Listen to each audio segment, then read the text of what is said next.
Hey everybody, welcome to the final part of Dynamite Headdy. We are already getting slapped in the face with a boss fight. It's treasure for you. But yeah, anyway, we are on the final boss. Or I guess you could say the last 3 stages are technically the final boss, or the final bosses. Anyway, this first section right here is an elevator segment straight out of a beat 'em up. I must be playing the wrong game.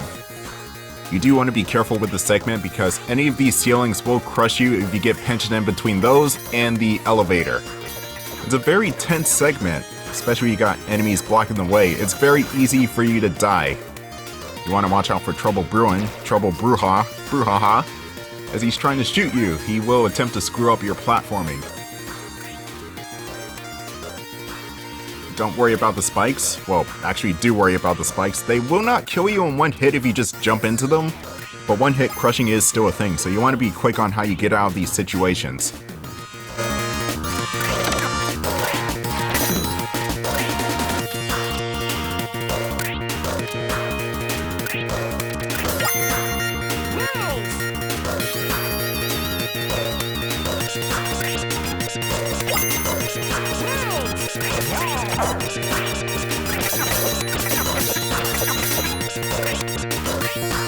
For this segment right here, I do recommend going the big route, or rather the left side route.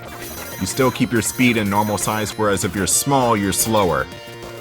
But there are secrets over there, so if you're quick enough while small, you should be able to potentially get some goodies out of it.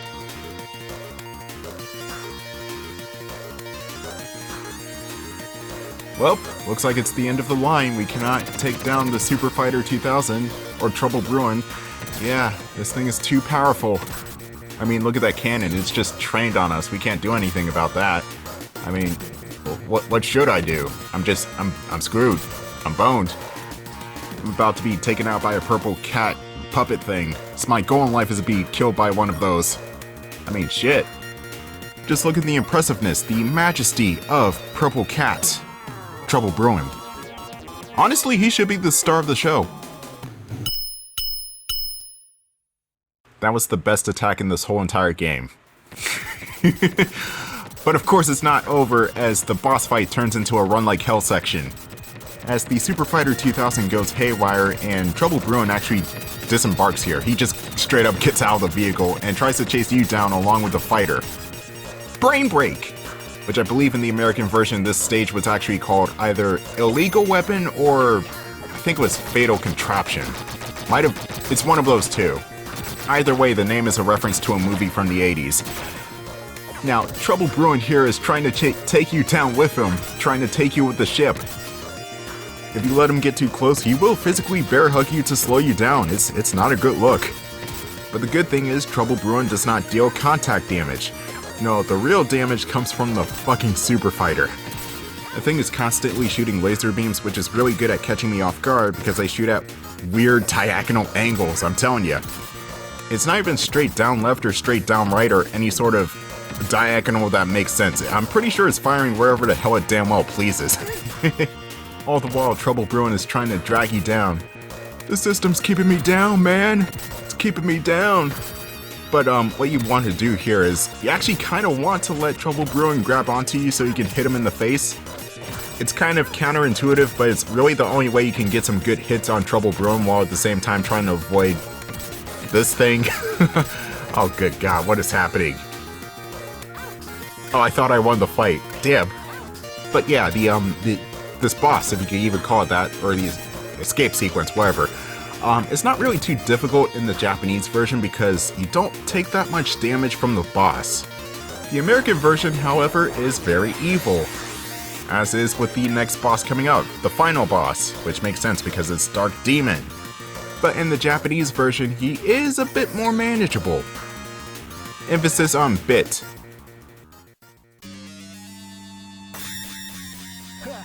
Oh my god, Lord Brevin is a puppet. How did that happen? And here's Heather, if you forgot she was a character, which I honestly did. No, seriously, why did she need those keys?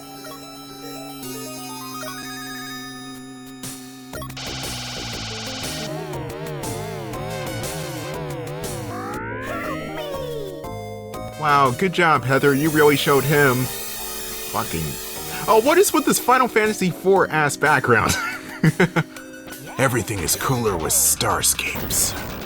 Anyway, here's the final boss of the game, Dark Demon, and he's got a whole bunch of different attacks that will kill you quickly if you're not careful. One of which was that giant fuck-off laser, which you do not want to be big for. You want to get the shrink head in order to avoid that attack. In fact, I'm gonna be honest here, I think a good 3 or 4 of his attacks you want to be small for in order to avoid. Because if you don't, you'll just constantly get crapped on. Now, you want to hit him while he's summoning his magic, which is harder than it looks because not only do you have a small window of opportunity to hit him, you also have power-ups circling Headdy, and if you hit those, that negates hitting him. And you also want to be careful of the power-ups because potentially one of those could be the pumpkin head, which is not good. That is a guaranteed death if you get the pumpkin head during this boss fight. Look, I know it's not called the pumpkin head in the manual, I just called the pumpkin head because it's a giant metal pumpkin on your head. It's freaking huge. I guess I should be explaining how this boss fight works. Basically, with this attack, you either have to be small enough to get under Dark Demon's cloak. Nice. Or you have to have the hammerhead in order to destroy those projectiles. Now this attack right here, the Great Wall of Fuckery, you have to be small for. There is a way you can avoid getting crushed while at the same time staying big, but the chances of the RNG working in your favor, very, very slim. The good thing about that attack, if there is a good point, is that you don't get killed in one hit if you get crushed by that. It just does a ton of damage. There's just a lot of things going on with this boss fight. Now, there is a way you can tell what's going to happen, or what the boss is about to do before he does it, and that's by the orb in his hands whenever he summons magic. Now, there is a different color for different attacks, but I don't know what color is what. I know if it's flashing on and off like that, that's the laser. You want to be small for the laser. There's no other way to my knowledge you can avoid the laser other than just be small Headdy. Anyway, we're both on our last hit. It's make or break, and I made it. You know, I was kind of expecting that to be a bit more dramatic. A bit more... Anyway, yeah, that's Dynamite Headdy in a nutshell. And it turns out all this trouble was for a medallion, or coin, or token, or whatever this thing is supposed to be. It's called Smiley. Heather was looking for it, or maybe Headdy was looking for it too, and then Dark Demon just straight up took the thing? I don't know, This game is confusing and weird, and just like with Alien Soldier, the story makes no sense. But the gameplay for this type of thing is all that really matters, and Dynamite Headdy is an amazing experience. Kiss me! Oh, wait. No, Heather doesn't kiss me in this version? Damn. I got cucked by a coin.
and a sequel has yet to be made. Now, I fast forward through the credits here because they're just so long. I feel like they're longer than the actual game, which is already long enough for a Sega Genesis platformer. Anyway, you have the cast of characters here. You got their names too. You got Super Red Arrow, who really should be in the DC universe. You got the townsfolk, they were alright. Ducky! Dark Demon Soldiers, they were cool. You got the robot. Wait a minute, the robot's name was Catherine? Oh, what a plot twist. The dragon. You got flying soldiers. They fly now? You got Bob, he was the most important character in this whole entire game, damn it. You got Clowny. You got Rebecca.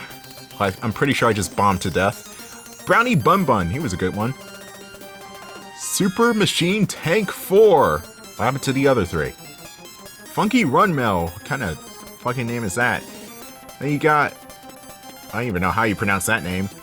Then you have Balloon Kelly. It's a snowman. Armored Soldier. I hate that guy. Go Moon Rocket, Backspeeder, and J-Run from the Sky levels. Sky Jaws. I'm pretty sure that's what Jaws 5 would have been, is Sky Jaws. Steven, Sam, Mackenzie, and Mackenzie. Both Mackenzies. Base Captain.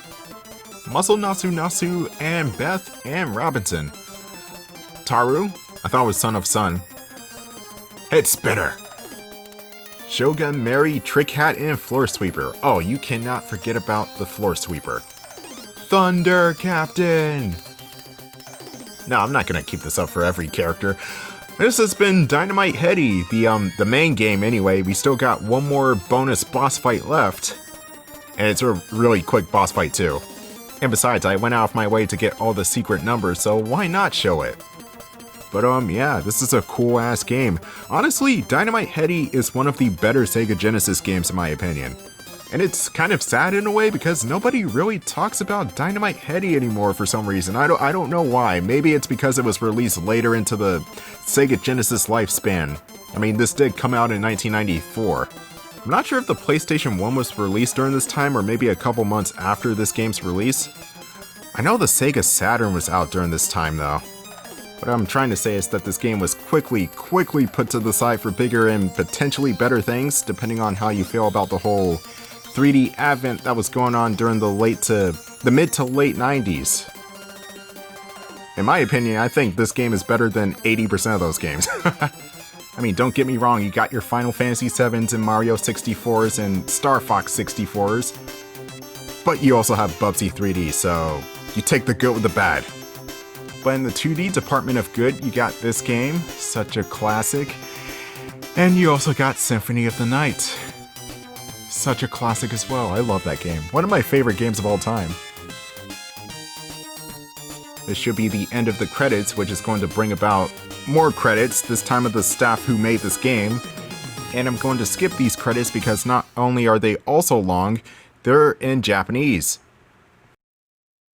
Got a pretty good piano piece though for a Sega Genesis game. I'm telling you, this game has got amazing music for the system. And I did some editing on my part to skip the credits, so you are welcome.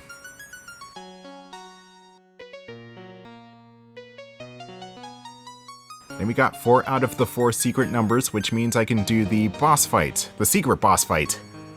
So if you wrote the numbers down during basketball or have video evidence or photogenic memory, then, yes, I know, congratulations.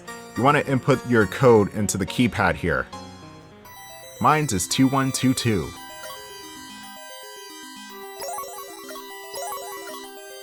Yep, that's right. Dynamite Headdy is making a deposit. So what do you think the boss fight's going to be? A giant kaiju or a giant fighting robot or something? No, it's Donald Trump himself. No, I'm kidding. What I think this guy is supposed to be is the CEO of Treasure, and the reason we're fighting this guy is to prevent a sequel from happening. That's the best way I can explain this whole situation because I don't know what the hell is going on here. Oh, and suddenly the Blues Brothers are here too. So this is a strange boss fight because you die in 3 hits here. It doesn't matter how much health you have. And it's pretty hard to avoid the... Damn. See, I already died.